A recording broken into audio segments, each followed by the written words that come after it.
is this boy?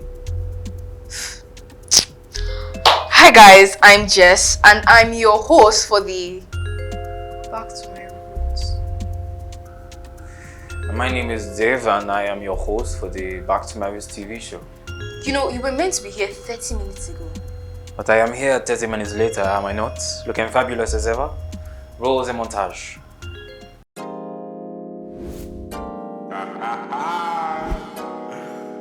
You know the vibes, son. Yo, why is something like that? Get it ready, it's time. Time for what? It's time.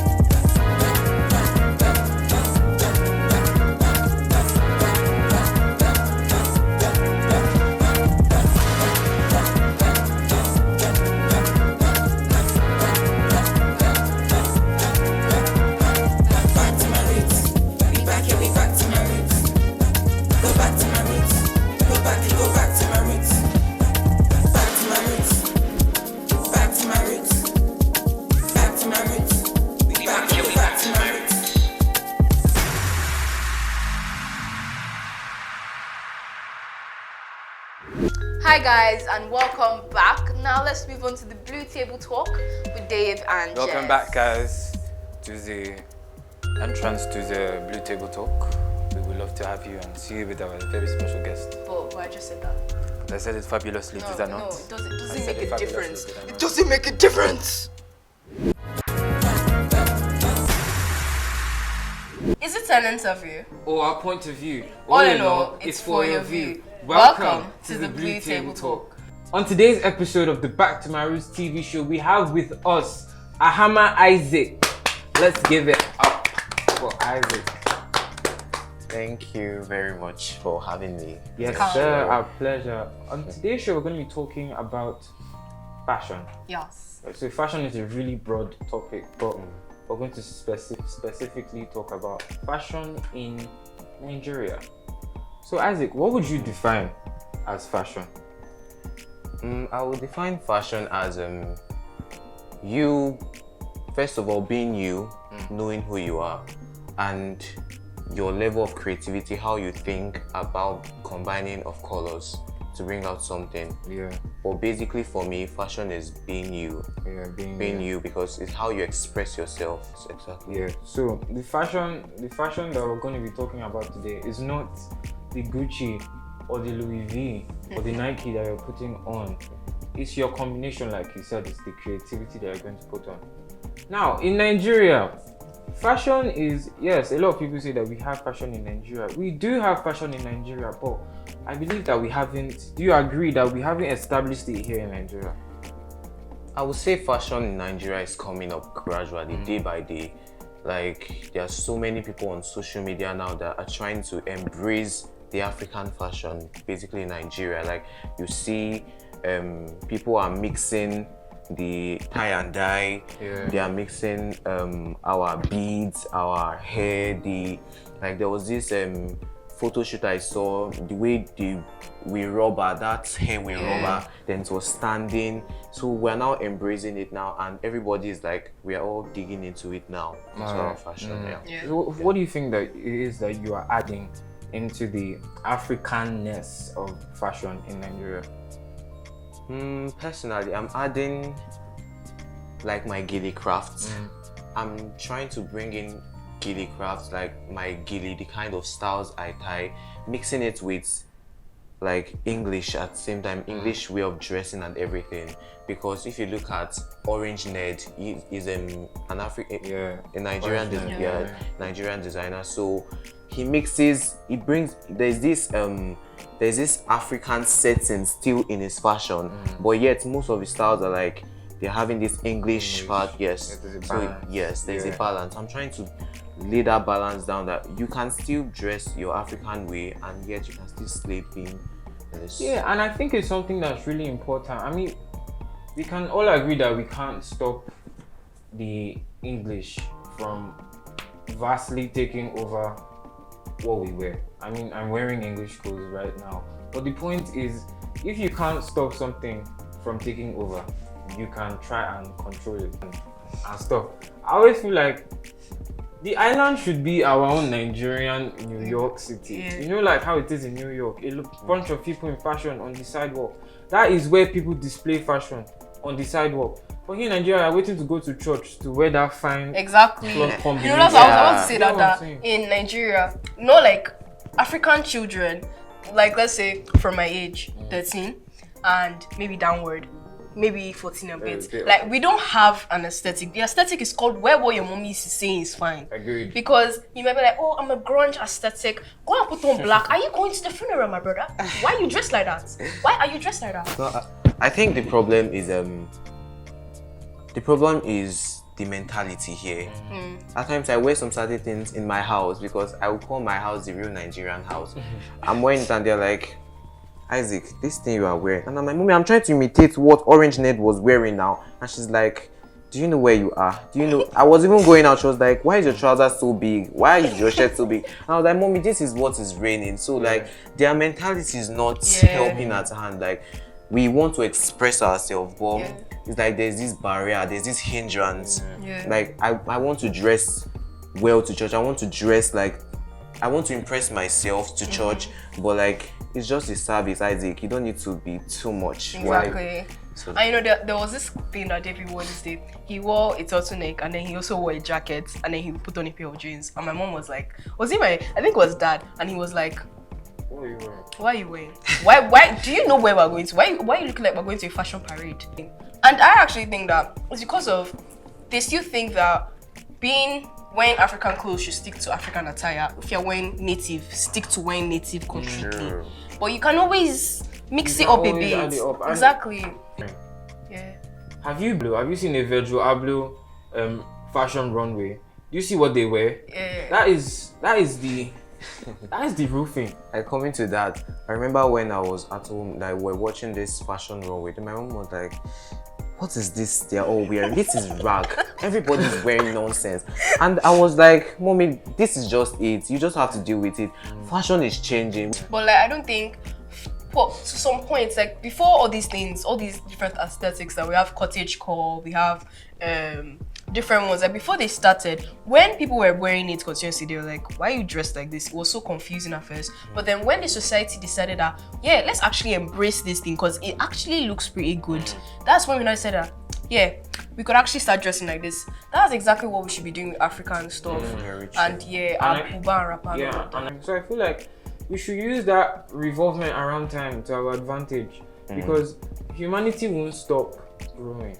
So fashion should not stop growing. Our country, the things that our norms should not, our norms should influence what we wear, but at the same time, it shouldn't be our limits. Do you get? You should be able to. It's all about creativity. Fashion isn't even just the clothes you wear.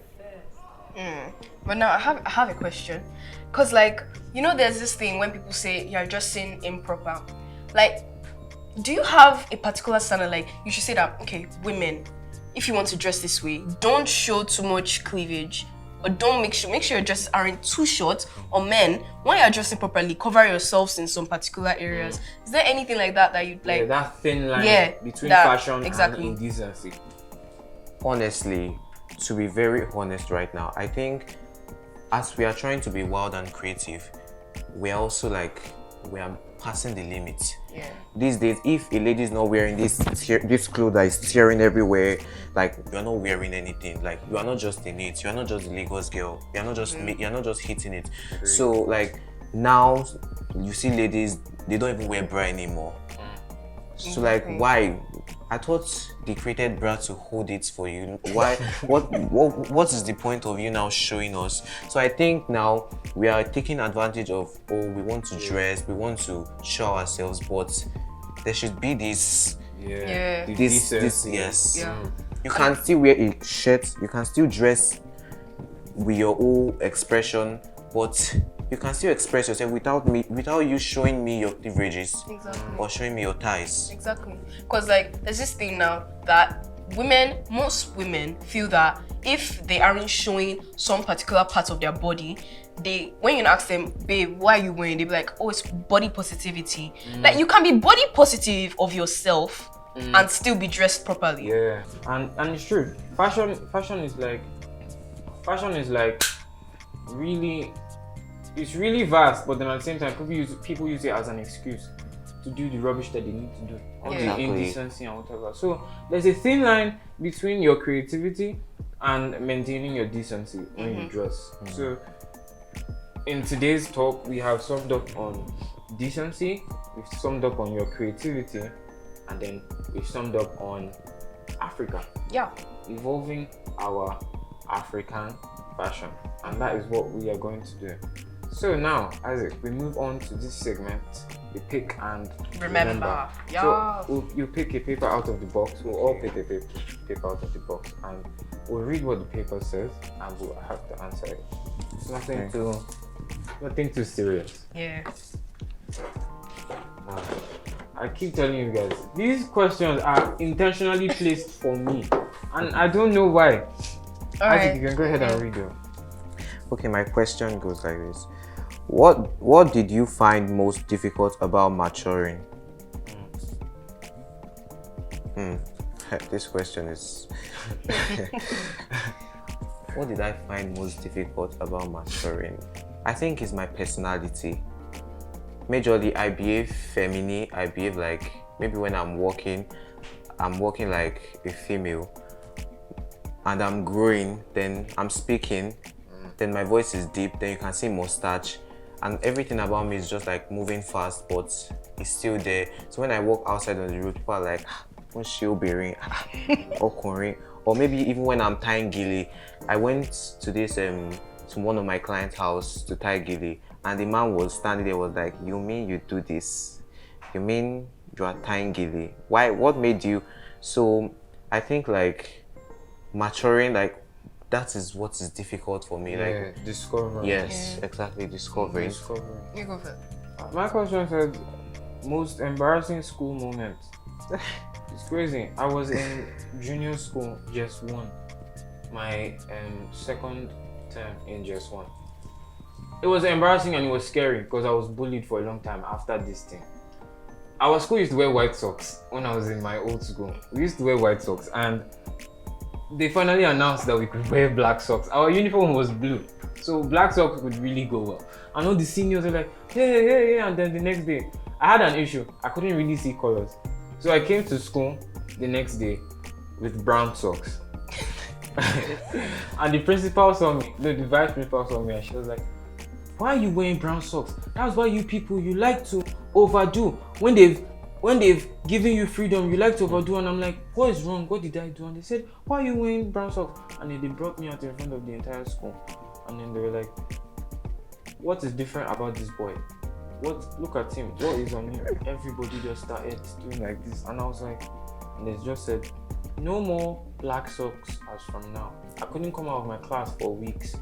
I remember the time I tried to come out from the French class, this guy was already about to. Seniors hate, everybody hated, my classmates hated me. So yes, it was the most embarrassing moment of my school life. Yee. Who's your question? What is the weirdest name you ever heard? For me in general, because I'm African, I don't think I've heard any. I've heard a name that was called Sweetness. That was somebody's name, Sweetness. And I just rolled with it because I'm in Africa. I've heard so many things. I could come to school the next day and someone's name is Tomato. And I'll just roll, your name is, Tomato Adeboye. Oh, okay, let's go with it. I'm cool. In fact, I feel like every white person that has a name is weird. It's like, are you going to wake up one day and be like, oh yeah, my son's name is going to be Guy White Spoon.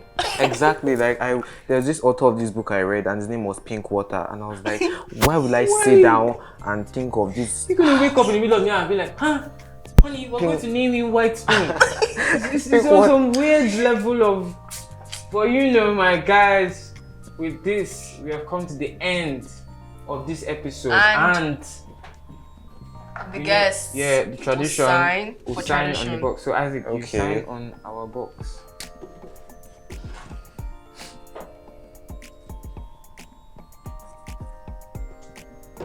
What are you doing? This boy, I don't don't understand you again. But anyways, with that, guys, we end this episode of the Blue Table Talk. Thank you, Isaac, for coming coming. and Thank you so teaching much. us about fashion. Yes, sir. So with Thank you that, so much for we having all are saying goodbye. Bye. Welcome to Chase to Abu. In this game, you have 20 seconds to answer one question. If you answer wrongly, you drink from your cup of Abu. Abu is an ancient African mixture made from herbs and plants in treating diseases or maintaining health. It is often very bitter. Please note, we do not endorse Abu over medical science. Are you ready? In which year did Nigeria become a republic? A. 1957, B. 1960, C. 1963, D. 1971. 1963.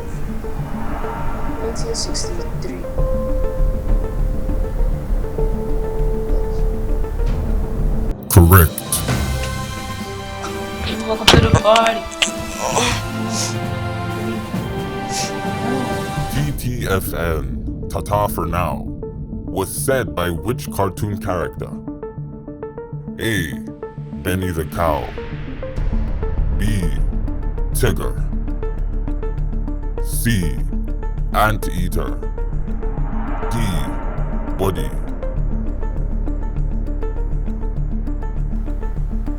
Oh, freak.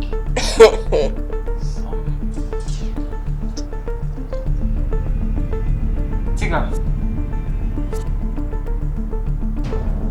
Correct. Oh my god!